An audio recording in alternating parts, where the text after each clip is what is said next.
Hello, my name is Eric Lisney, and I am presenting a case report on copper deficiency myeloneuropathy. I have no conflicts of interest to report. Copper deficiency myeloneuropathy is rare and debilitating, with a predilection for middle-aged females. Classic presentation involves anemia and leukopenia, along with subacute gait disorder, prominent sensory ataxia, impaired vibration and position sense, and a positive Romberg sign.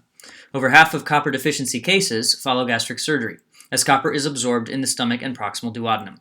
Excessive zinc exposure or overconsumption is the second most common cause, as copper and zinc are competitively absorbed from the GI tract. Other less common etiologies include dietary deficiency and diseases that are marked by gastrointestinal malabsorption. We present the case of a 63-year-old woman with past medical history of limited-stage small cell lung cancer in complete remission, COPD, and hypertension, who presented with a 2-month history of shortness of breath and weakness, numbness, and paresthesias of the bilateral upper and lower extremities. On review of systems, the patient reported increasing difficulty grasping objects, increasing gait impairment, and 6 to 8 falls during this period. Table 1 summarizes the initial workup performed at Outside Hospital. A CT-PE was ordered and is shown in Figure 1 in the middle column. As you can see, imaging was negative for a pulmonary embolism, but it did show diffuse prominence of bronchovascular and interstitial markings, ground glass densities, and atelectasis bilaterally, most significantly in the right upper lobe. However, no lobar consolidation or lymphadenopathy was present. An MRI of the brain, C-spine, T-spine, and L-spine, a lumbar puncture, and perineoplastic labs were all negative. Of note, an EMG and sural nerve biopsy were planned at Outside Hospital, but these were not performed due to technical difficulties. Given the unknown etiology of the patient's condition and her hypercoagulable state, neurology at Outside Hospital deemed that IVIG was inappropriate at that time.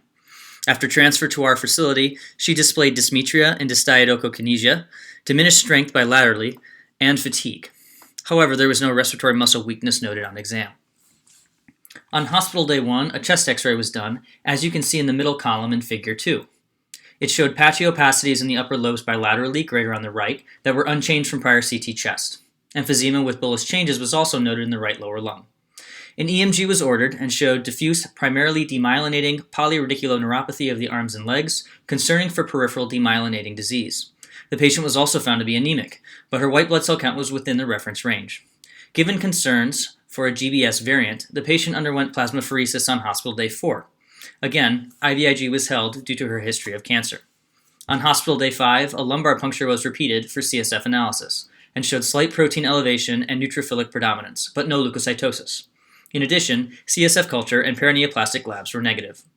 Because the patient did not respond to plasmapheresis, a repeat EMG was then done on hospital day 15, and this showed worsening neuropathy with greater axon loss and motor unit dropout in proximal lower extremity muscles.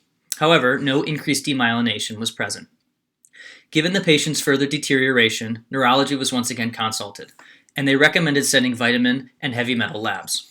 On hospital day 19, her copper level was found to be low at 473 micrograms per liter, and the patient was started on copper replacement, vitamin B6 supplementation, and directed to avoid zinc, with a 6-week expected recovery time. The patient was ultimately discharged to a subacute rehabilitation facility 10 days later, where her strength and sensation improved. She then planned to follow up with neurology for outpatient care. Copper is key to proper central nervous system and peripheral nervous system structure and functions, as highlighted for you in Table 2 below. It is involved in electron transport, oxidative phosphorylation, antioxidant defense, neurotransmitter synthesis, and brain iron homeostasis. It is also easy to conflate the neurologic deficits of copper deficiency myeloneuropathy with vitamin B12 deficiency, as they are similar to those seen in subacute combined degeneration. Indeed, nerve biopsies and autopsies performed on patients show axonal degeneration, with significant degeneration of the dorsal lateral spinal columns. This can sometimes present as T2 enhancement on MRI, as shown in Figure 3 at the bottom of the center column. It depicts T2-weighted images of the cervical spine in 2 patients with varying distributions involving both the central and dorsal cord. However, our patient's MRI results were normal, and it is important to emphasize that the absence of MRI findings does not necessarily preclude copper deficiency. The peripheral demyelination that is seen in both GBS and copper deficiency myeloneuropathy further complicates this clinical picture and underscores the importance of a thorough history and physical exam. Overall, once copper deficiency is confirmed, treatment involves aggressive copper supplementation, avoidance of zinc overconsumption, and replacement of other deficient vitamins. In conclusion, A negative workup for autoimmune disease should prompt investigation into vitamin or mineral deficiencies in a chronically debilitated patient.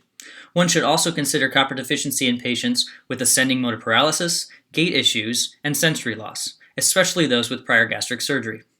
While copper supplementation generally prevents further neurologic deterioration, the majority of patients report residual neurological deficits. However, hematological recovery is usually complete.